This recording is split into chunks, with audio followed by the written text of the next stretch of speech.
নমস্কার। কবি বিধানচন্দ্র হালদারের পিতা আমি চৌধুরীচরণ হালদার।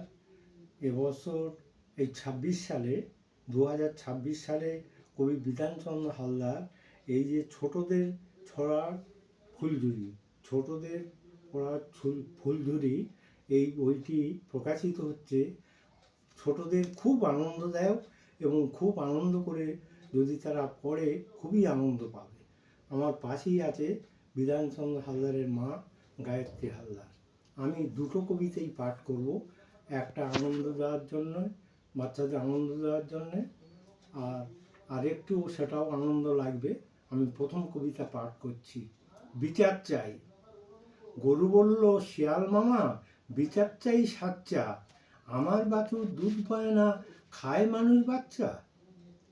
বলল মুরগি, বিচার করো, কারা খাচ্ছে ডিম, আমার বাচ্চা শুকিয়ে যায়, মানুষ বাচ্চা ভীম। বলল ঘোড়া, মনের কথা একটু শোনা চাই, আমার বাচ্চা লুটায় মাটি, পিঠে মানুষ ঠাঁই।